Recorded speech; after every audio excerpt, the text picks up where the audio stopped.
大家好，我是 Roland。新加坡现在正在建设一条地铁线，规模可能比很多人想象中更大。它就是跨岛线。这条线路全长超过50公里，是新加坡第8条地铁线。建成后将成为新加坡最长的全地下地铁线，横跨东部、东北部和西部，连接多个住宅区、工业区、商业中心和未来发展区。据说，跨岛线耗资400亿新元。这个数字并非凭空出现。2020年，它曾被写进新加坡国会的一项正式提问中。不过，交通部当时没有确认这一金额，而是表示最终成本要等各个阶段完成招标后才能确定。所以，400亿新元更准确地说是一个估算的数字。但无论最后的账单是多少，跨岛线都注定会成为新加坡规模最大、影响最深远的交通工程之一。问题是，新加坡的地铁已经这么发达，为什么还要修一条超过50公里的跨岛线？它什么时候建成？会经过哪些地方？又会怎样改变我们每天上班、上学和跨区出行的方式？今天这期视频，我将把这些问题一次讲清楚。跨岛线最特别的地方，不只是线路长，而是它的走向。新加坡现有不少地铁线，主要把住宅区与市中心连接起来。很多人跨区出行时，往往要先往市中心方向走，再换另一条线去目的地。比如，一个人住在东北部，却在西部上班。地图上看，两地没有远到夸张，但实际搭地铁时，可能要先绕向比较中心的位置，再换线过去。跨岛线要补上的，正是这条长期缺少的横向交通走廊。它不会只把乘客送进市中心，而是会从东部和东北部一路连接到西部，让部分乘客可以直接横向移动，不必再绕远路。不过，这么庞大的项目不可能一次建完，跨岛线会分阶段建设，也会分阶段开通。第一阶段全长约29公里，设有12座车站，从航空园一路延伸到光明山、服务罗央、巴西利、但宾尼北、后港、石龙港北和红帽桥等地区。这部分工程已经在2023年正式动工，列车也计划从2027年开始陆续交付。按照目前的官方目标，第一阶段将在2030年开始投入运营，第二阶段则从光明山继续向西延伸，经过马城、阿尔百王园、马玉、金文泰、西海岸，最后到达玉郎湖区。这部分全长约15公里，设有6座地下车站，土建工程已经展开。目标是在2032年开始载客。同样计划在2032年开通的还有榜鹅延长线。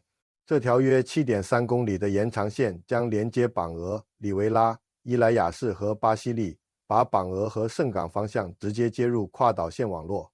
到了2030年代后期，跨岛线第3阶段预计还会继续向玉郎工业区和达曼玉郎方向延伸。官方计划在2027年开始施工，但目前还没有公布确切的开通年份。此外，跨岛线未来也会向樟宜机场第5大客大厦延伸。不过，这一段现在还没有正式公布具体的动工和载客日期，所以跨岛线不会在某一天突然全部出现。它会从2030年开始，一段一段进入新加坡人的生活，并在整个2030年代逐步形成一条横贯全岛的交通大动脉。新加坡现有的地铁网络虽然已经很密集，但仍然存在一个明显问题：很多线路是南北走向，或者围绕市中心展开，真正能够横向贯穿全岛的选择并不多。这意味着不少跨区通勤者每天仍然需要绕行，每多换一次车，就多一次步行、候车和挤上列车的不确定性。高峰时段如果换乘站特别拥挤，或者某条线路出现延误，整段通勤时间就会被拉长。跨岛线建成后，部分乘客可以避开市中心，也可以避开一些繁忙的换乘节点。它还会连接多条现有地铁线，让整个铁路网络拥有更多替代路线。这点非常重要。一套成熟的地铁系统不能只看平时是否方便，还要看发生故障时有没有其他线路能够分流乘客。跨岛线就像给现有网络增加了一条新的横向骨架，即使你将来不直接搭跨岛线，也可能因为其他乘客改走新线路，而感受到原本乘坐的列车没有以前那么拥挤。更重要的是，新加坡未来的人口和就业不会只集中在传统市中心，玉兰湖区、榜鹅数字区、樟宜东部和多个新住宅区，未来都会出现更多工作机会和人流。如果这些地区没有足够强的公共交通连接，居民就只能依赖巴士、私家车，或者花更长时间换乘。所以，跨岛线并不是为了今天多开几班列车，而是在为未来几十年的出行需求提前铺路。跨岛线连接的几个地区几乎都是新加坡未来发展的关键节点。先看玉兰湖区，这里被规划为西部重要的商业和就业中心。如果玉兰湖区要吸引更多企业和员工，就必须让其他地区的居民能够方便到达。第二阶段在2032年开通后，跨岛线将直接延伸到玉兰湖区，东北部和中部居民前往西部也会拥有新的路线选择。再看榜鹅数字区，这里聚集科技、教育和创新产业，周围也居住着大量年轻家庭。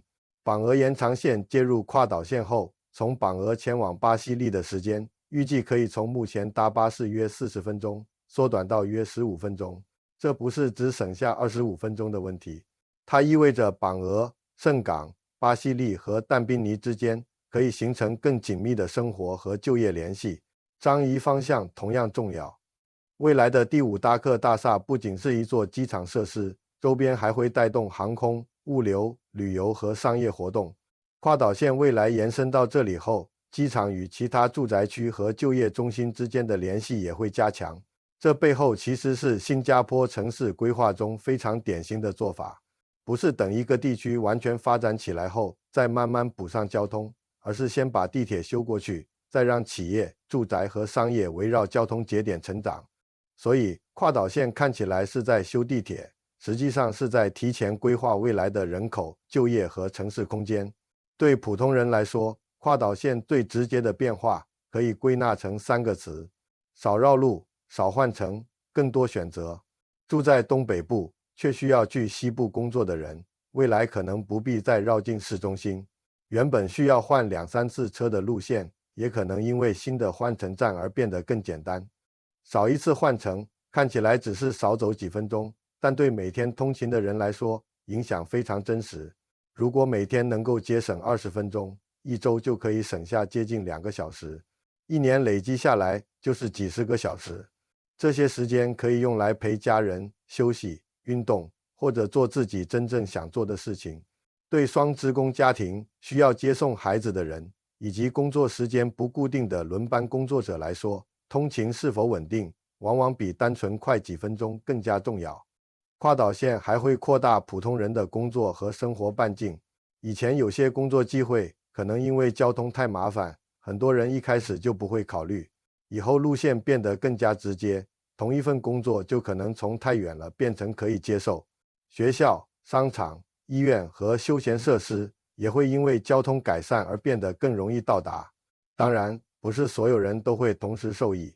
第一阶段沿线居民可能从2030年开始感受到变化，住在西部和榜鹅延长线附近的人可能要等到2032年，第3阶段覆盖地区则可能要等到2030年代后期。